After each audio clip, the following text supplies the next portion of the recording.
ಕಾಂಗ್ರೆಸ್ ಪತನ ಶುರುವಾಗಿದೆ ಅಂತ ನೋಡಿ. ಮಾನ್ಯ ಸಿದ್ದರಾಮಯ್ಯ ಸಾಹೇಬರು ಈ ರಾಜ್ಯದ ಮುಖ್ಯಮಂತ್ರಿಗಳಿಗೆ 8 ವರ್ಷ ಮಾಡಿದ್ದಾರೆ, ದಾಖಲೆ ಮಾಡಿದ್ದಾರೆ. ಹಿಂದೆ 5 ವರ್ಷ ಮಾಡಿದ್ದಾರೆ, ಈ ವರ್ಷ 3 ಸರಿ ಮಾಡಿದ್ದಾರೆ. ಅವ್ರ ಬಗ್ಗೆ ಅಪಾರವಾದಂಥ ಪಕ್ಷದಲ್ಲಿ ಗೌರವ ಇದೆ. ನಮ್ಮ ಪಕ್ಷ ಅವರೊಬ್ಬ ನಾಯಕರು ಅಂತಲೇ ತೀರ್ಮಾನದಲ್ಲಿದ್ದೀವಿ, ನಾವು ಇವತ್ತಿಗೂ ಇದ್ದೀವಿ. ಅವರ ನಾಯಕತ್ವ ಬೇಕು, ನಮಗೆ ಮುಂದುವರಿಬೇಕಾಗಿದೆ ಅಲ್ವಾ. ಅವ್ರು ಹೇಳಿದ್ದಾರೆ ನಾನು ರಾಜಕಾರಣದಲ್ಲಿ ಇರ್ತೇನೆ, ಕೇಂದ್ರಕ್ಕೆ ಹೋಗಲ್ಲ ಅಂತ ಹೇಳಿದ್ದಾರೆ. ಅವ್ರು ಒಂದೇ ಒಂದು ಮಾತು ಹೇಳ್ತಿದ್ರು, ಗೊತ್ತಿದೆ ನಿಮಗೆ? ಏನ್ ಹೇಳ್ತಿದ್ರು ಹೇಳಿ? ಕೇಂದ್ರದ ನಾಯಕರು ಒಂದೇ ಒಂದು ಮಾತು ಹೇಳಿದರೆ ನಾನು ರಾಜೀನಾಮೆ ಕೊಡ್ತೀನಿ ಅಂತ ಹೇಳಿದ್ದಾರೆ. ಹೌದಾ? ಹಾಗೆ ಮಾಡಿದ್ದಾರೆ. ಅದೆಲ್ಲ ತಪ್ಪಿದ್ಯಾ? ಇವರಿಗೆ ಏನಾದರೂ ಈ ಬಿಜೆಪಿಯವರಿಗೆ ಮಾನ ಮರ್ಯಾದೆ ಇಲ್ಲ ಇವರಿಗೆ. ಯಾಕೆ ಹೇಳ್ತೀರಿ ಹೇಳಿ? 50 ವರ್ಷ ಮೊನ್ನೆ ಯಡಿಯೂರಪ್ಪನವರಿಗೆ ಸನ್ಮಾನ ಮಾಡಿದ್ದಾರೆ. ಯಾವ ಉದ್ದೇಶಕ್ಕೆ ಮಾಡಿದರೆ ನೀವು? ಒಬ್ಬ ಹಿರಿಯ ನಾಯಕನ 20 ತಿಂಗಳಿಗೆ ರಾಜೀನಾಮೆ ಕೊಡಿಸಿ ಅವ್ರು ಕಣ್ಣೀರು ಹಾಕೊಂಡು ನಾನು ರಾಜಭವನಕ್ಕೆ ಹೋಗ್ತೀನಿ ಅಂತ ಹೇಳಿದಲ್ಲ, ಅದು ಇವರಿಗೆ ಶೋಭೆ ತರುವಂತದ? ನಾವು ಆ ತರ ಮಾಡಿಲ್ಲಲ್ಲ, ನಮ್ಮದು ಆ ತರ ಇಲ್ಲ. ನಾವು ಸಿದ್ದರಾಮಯ್ಯನವರು ಕಣ್ಣೀರು ಹಾಕಿದ್ರಲ್ಲ ಸರ್, ಕಣ್ಣೀರು ಹಾಕ್ಸಿದಾರಲ್ಲ ನಿಮ್ಮ ಹೈಕಮಾಂಡ್. ಆ ಕಣ್ಣೀರು ಹಾಕ್ಲಿಲ್ಲ, ಭಾವನೆಗಳು ಇದ್ದೇ ಇರ್ತದೆ. ಆದ್ರೆ ಯಡಿಯೂರಪ್ಪನ ತರ ಹತ್ಕೊಂಡು ಹೋಗಿ ರಾಜಭವನಕ್ಕೆ ಹೋಗಿರೋದಂತದ್ದು ಇಲ್ಲ. ಈ ತರ ಮಾಡಿದವರು ಇದೇ ಪ್ರಹ್ಲಾದ್ ಜೋಶಿ, ಇದೇ ಸುನಿಲ್ ಕುಮಾರ್, ಇವರೇ ಮಾಡಿರೋದು. ಇವರೇ ಒಂದಿಷ್ಟು ಜನ ಅವ್ರನ್ನ ಇಳಿಸಿದ್ದು ಅವರೇ. ಈಗ ಭಾರಿ ಸನ್ಮಾನ ಅಂತೇಳಿ ಅಮಿತ್ ಶಾ ಅವ್ರನ್ನ ಕರೆಸಿ ಸನ್ಮಾನ ಮಾಡಿದ್ರು 50 ವರ್ಷ. ಯಾತಕ್ಕಾಗಿ ಮಾಡಿದ್ರಿ ನೀವು? ಅವರೊಬ್ಬರ ನಾಯಕರಲ್ವಾ? ಸರ್ವೋಚ್ಚ ನಾಯಕರು ಅವರು ಇದ್ದಾರೆ. ಒಬ್ಬ ಹಿರಿಯ ನಾಯಕರಿಗೆ ಆ ರೀತಿಯ ಕೆಟ್ಟ ರೀತಿಯಲ್ಲಿ ನಡ್ಸ್ಕೊಂಡವರು ನೀವು, ನಾವಲ್ಲ. ನಮ್ಮ ನಾಯಕರು ಖುಷಿಯಾಗಿದ್ದಾರೆ, ನಾನು ಇಲ್ಲೇ ಇರ್ತೇನೆ, ರಾಜಕೀಯ ಮಾಡ್ತೇನೆ, ಮುಂದೆ ಪಕ್ಷ ತರಬೇಕನ್ನೋ ಉದ್ದೇಶ ಇದೆ ಅಂತ ಹೇಳಿದ್ದಾರೆ. ಹಾಗಾಗಿ ನಮ್ದು ಯಾವುದೇ ಆ ತರ ಸಮಸ್ಯೆ ಇಲ್ಲ. ನಿನ್ನೆ ಸಿದ್ದರಾಮಯ್ಯನವರು ರಾಜೀನಾಮೆ ವಿಚಾರ ಪ್ರಸ್ತಾಪ ಮಾಡ್ತಿದ್ದಂತೆ ಬಹಳಷ್ಟು ಸಚಿವರು ಕಣ್ಣೀರ್ ಹಾಕಿದ್ರು ಸರ್. ಹೈಕಮಾಂಡ್ ಈ ತರ ದುಡುಕಿನ ನಿರ್ಧಾರ ತೆಗೆದುಕೊಳ್ಬಾರ್ದಾಗಿತ್ತು, ಸಿಎಲ್ಪಿಯಲ್ಲೂ ಕೂಡ ಈ ಬಗ್ಗೆ ಚರ್ಚೆ ಮಾಡಿ ಅಭಿಪ್ರಾಯವನ್ನ ಕೇಳಬೇಕಾಗಿತ್ತು ಅಂತ ಬಹಳಷ್ಟು ಸಚಿವರು ಕೂಡ ಬಹಳಷ್ಟು ಒಂದು ಬೇಸರದಿಂದ ಮಾತಾಡ್ತಿದ್ದಾರೆ. ನೋಡಿ, ಸಿಎಲ್ಪಿಗೆ ಸಿದ್ದರಾಮಯ್ಯ ಸಾಹೇಬರು ಕೊಡ್ಬೇಕಾದ್ರೆ ಸಿಎಲ್ಪಿ ಏನು ಕೇಳಿಲ್ಲಲ್ಲ, ನೇರವಾಗಿ ಅವರಿಗೂ ಸಹ ಮುಖ್ಯಮಂತ್ರಿಯನ್ನ ರಾಷ್ಟ್ರೀಯ ನಾಯಕರು ಮಾಡಿದ್ದಲ್ಲ. ಹಂಗಾಗಿ ಅದೆಲ್ಲ ಬರಲ್ಲ. ಅದೆಲ್ಲ ಅವರು ಇರುತ್ತೆ ಸ್ವಾಭಿಮಾನದಲ್ಲಿ. ಇವತ್ತು ಅವ್ರು ಮಂತ್ರಿ ಆಗಿದ್ದಾರೆ, ನಮ್ಮ ನಾಯಕರು ಇವತ್ತು ರಾಜೀನಾಮೆ ಕೊಟ್ಟಿದ್ದಂದಾಗ ಸ್ವಾಭಾವಿಕವಾಗಿ ಕಣ್ಣೀರು ಬರುತ್ತೆ, ಅದು ಇಲ್ಲ ಅಂತಿಲ್ಲ.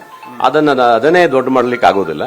ಅವರ ಇದು ಭಾವನೆಗಳನ್ನು ಹಂಚಿಕೊಂಡಿದ್ದಾರೆ. ಹಾಗಾದ್ರೆ ಸಿಎಲ್ಪಿಗೆ ಏನು ಬೆಲೆನೇ ಇಲ್ವಾ ಸರ್? ನೋಡಿ, ಸಿಎಲ್ಪಿ ಅಭಿಪ್ರಾಯ ಕೇಳೋದು ಮುಖ್ಯನೇ ಅಲ್ವಾ? ಸಿಎಲ್ಪಿ ಹಿಂದೆ ಕೇಳಿಲ್ಲಲ್ಲ, ಸಿಎಲ್ಪಿಗೆ ಏನು ಇದು ಮಾಡಿಲ್ಲ. ಹೈಕಮಾಂಡ್ ಏನ್ ಹೇಳ್ತಾರೆ ಅದನ್ನೇ ಸಿಎಲ್ಪಿ ತೀರ್ಮಾನ ಆಗಿರುತ್ತೆ ಅಲ್ವಾ. ಹಾಗಾಗಿ ಆತರ ಯಾವತ್ತೂ ಬರೋದಿಲ್ಲ. ಮುಖ್ಯಮಂತ್ರಿಗಳು ಇವತ್ತು ಹೇಳಿದ್ದಾರೆ, ನನಗೆ ಅವಕಾಶ ಕೊಟ್ಟಿದ್ದಾರೆ, ಎಲ್ಲ ನಾಯಕರಿಗೂ ಅಭಿನಂದನೆ ಸಲ್ಲಿಸಿದ್ದಾರೆ. ಇದಕ್ಕಿಂತ ಇನ್ನೇನ್ ಬೇಕು? ಅದನ್ನ ಗೊಂದಲವಾಗಿ ಸೃಷ್ಟಿ ಮಾಡುವಂತ ಬಿಜೆಪಿಗೆ ಆ ಯೋಗ್ಯತೆ ಇಲ್ಲ. ಯಾಕಂದ್ರೆ ನೀವು ಏನ್ ಮಾಡಿದ್ದೀರಿ ಅನ್ನೋದ ಇಡೀ ರಾಜ್ಯದ ಜನರು, ಯಡಿಯೂರಪ್ಪನವ್ರು ಕಣ್ಣೀರು ಹಾಕೊಂಡು ಹೋಗಿರೋದನ್ನ ರಾಜ್ಯದ ಜನರು ನೋಡಿದ್ದಾರೆ. ಹೌದಾ? ಅವ್ರ ಶಾಪ ನಿಮಗೆ ತಟ್ಟಿದೆ ಅಂತ ಅರ್ಥ ಅಲ್ವಾ. ಹಂಗಾಗಿ ನಮ್ಮ ಪಕ್ಷದ ಬಗ್ಗೆ ಮಾತಾಡೋ ಯೋಗ್ಯತೆ ಅವರಿಗಿಲ್ಲ. ಸರ್, ಈಗ ಪ್ರಮುಖವಾಗಿ ಸಂಪುಟ ರಚನೆ ವಿಚಾರನೂ ಕೂಡ ತಮ್ಮ ಮುಂದೆ ಇದೆ. ಡಿ.ಕೆ. ಶಿವಕುಮಾರ್ ಅವರ ಪದಗ್ರಹಣಕ್ಕೆ ಕೌಂಟ್ ಡೌನ್ ಶುರುವಾಗಿದೆ. ಆ ಕಡೆ ಸಿದ್ದರಾಮಯ್ಯನವರು ಕೂಡ ದೆಹಲಿಗೆ ಹೋಗಿ ತಮ್ಮ ಆಪ್ತರಿಗೆ ಸಚಿವ ಸ್ಥಾನವನ್ನ ಕೊಡಿಸ್ತಕ್ಕಂತ ಒಂದು ಕಸರತ್ತನ್ನು ಕೂಡ ಶುರು ಮಾಡಿದ್ದಾರೆ. ಈಗಾಗಲೇ ಕೆಲವು ಶಾಸಕರು ಕೂಡ ದೆಹಲಿಗೆ ಹೋಗಿದ್ದಾರೆ. ತಾವು ಪ್ರಬಲ ಆಕಾಂಕ್ಷಿ ಇದ್ದೀರಿ, ಡೇ 1 ಇಂದ ಸಚಿವ ಸ್ಥಾನ ಬೇಕು ಅಂತ ಫೈಟ್ ಮಾಡ್ತಿದ್ರಿ, ತಾವಿಲ್ಲೇ ಇದ್ದೀರಿ. ಇಲ್ಲ, ನಾವು ಒಂದು 25-30 ಜನ ಹಿಂದೆ ಡೆಲ್ಲಿ ಹೋಗಿರೋದು ನಿಮ್ಗೆಲ್ಲ ಗೊತ್ತಿರೋ ವಿಚಾರನೆ. ಅದನ್ನೇ ಈಗ ಹೋಗಲ್ಲ. ನಾವು ಈಗ ಮುಖ್ಯಮಂತ್ರಿಗಳಾಗಿ ಪ್ರಮಾಣ ವಚನ ಸ್ವೀಕರಿಸಿದ ಮೇಲೆ ಮುಂದಿನ ನಿರ್ಧಾರಗಳಿರ್ತಾವೆ. ಸುಮ್ಮನೆ ಯಾಕೆ ನಾವು ಗೊಂದಲ ಮಾಡಕ್ ಹೋಗ್ಬಾರ್ದು. ಇವಾಗ ನಾಳೆ ಏನು ಶಾಸಕಾಂಗ ಸಭೆ ಕರೆದಿದ್ದಾರೆ ಭಾನುವಾರ, ಅವತ್ತು ಎಲ್ಲ ತೀರ್ಮಾನ ಆಗುತ್ತೆ, ಯಾವತ್ತು ಪ್ರಮಾಣ ವಚನ ಅಂತ ಗೊತ್ತಾಗುತ್ತೆ. ಆ ನಂತರ ನಮ್ಮ ತಂಡಗಳು ನಾವೆಲ್ಲ ಹೋಗಿದ್ದು ಯಾರ್ಯಾರು ಕೊಡಬೇಕು, ಒಂದು 25 ಜನರು ನಾವು ಕೇಳಿದ್ದೀವಿ. 25 ಜನರಿಗೆ ಆಗಿಲ್ಲ ಅಂದ್ರೆ ಕನಿಷ್ಠ ಒಂದು 20 ಜನರಂತೂ ಮಾತಾಡಿದ್ದೀವಿ. ಹಾಗಾಗಿ ವರಿಷ್ಠರು ಏನ್ ತೀರ್ಮಾನ, ರಾಜ್ಯ ನಾಯಕರು ಏನ್ ತೀರ್ಮಾನ ಮಾಡ್ತಾರೆ ಅದಕ್ಕೆ ಬದ್ಧರಾಗ್ತೀವಿ. ಯಾವುದೇ ಗೊಂದಲ ಮಾಡುವಂತದಿಲ್ಲ. ಮುಂದೆ 28ಕ್ಕೂ ಕಾಂಗ್ರೆಸ್ ಪಕ್ಷ ಈ ರಾಜ್ಯದಲ್ಲಿ ಬರಬೇಕು ದೃಷ್ಟಿಯಲ್ಲಿ ನಾವೆಲ್ಲರೂ ಒಂದಾಗಿ ಹೋಗ್ತೀವಿ. ಸಿಎಲ್ಪಿ ಸಭೆಗೆ ಟೈಮ್ ಏನಾದ್ರು ಫಿಕ್ಸ್ ಆಗಿದೆಯಾ ಸರ್? ನಾಳೆ ಸಂಜೆ ಅಂತಿದ್ರು, ನೀವು ನೋಡಿದ್ರೆ ನಾಳೆ ಅಂತ ಆಗಿಲ್ಲ. ನಮಗಿನ್ನೂ ಮಾಹಿತಿ ಬಂದಿಲ್ಲ. ಬಹುಶಃ ಭಾನುವಾರ ಅಂತ ಹೇಳಿದ್ದಾರೆ, ಭಾನುವಾರ ಆಗ್ಬಹುದು ಅನಿಸ್ತದೆ. ಸರ್, ತಾವು ಬಹುತೇಕ ಅಸಮರ್ಥ ಸಚಿವರು, ಹಿರಿಯ ಸಚಿವರಿಗೆಲ್ಲ ಕೋಕ್ ಕೊಡಬೇಕು, ಹೊಸಬರಿಗೆ ಅವಕಾಶವನ್ನ ಮಾಡಿಕೊಡ್ಬೇಕು ಅನ್ನೋ ಡಿಮ್ಯಾಂಡ್ ಅನ್ನ ಇಡ್ತಾ ಇದ್ರಿ. ಆದ್ರೆ ಈಗ ಹಿರಿಯ ಸಚಿವರು ಸಂಪುಟದಲ್ಲಿ ಮುಂದುವರಿಯೋದಕ್ಕೆ ಬಹಳಷ್ಟೊಂದು ಕಸರತ್ತನ್ನ ಮಾಡ್ತಾ ಇದ್ದಾರೆ, ಡೆಲ್ಲಿಗೂ ಕೂಡ ಹೋಗಿ ಬರ್ತಿದ್ದಾರೆ. ನಾವು ಹೇಳಿದಲ್ಲ, ಹಿರಿಯ ಸಚಿವರೊಂದು 5-6 ಜನರಿಗೆ ಕೊಡಿ, ಅವ್ರು ಇರ್ಲಿ, ಅವ್ರ ಮಾರ್ಗದರ್ಶನಗಳಲ್ಲಿ ಬೇಕು ಅಂತ ನಾವು ಕೇಳಿದ್ದೀವಿ. ಒಂದು 5-6 ಜನ ಇಟ್ಕೊಂಡು ಬಾಕಿ ಅವ್ರನ್ನೆಲ್ಲ ತೆಗಿರಿ ಅಂತ ಹೇಳಿದ್ದೀವಿ.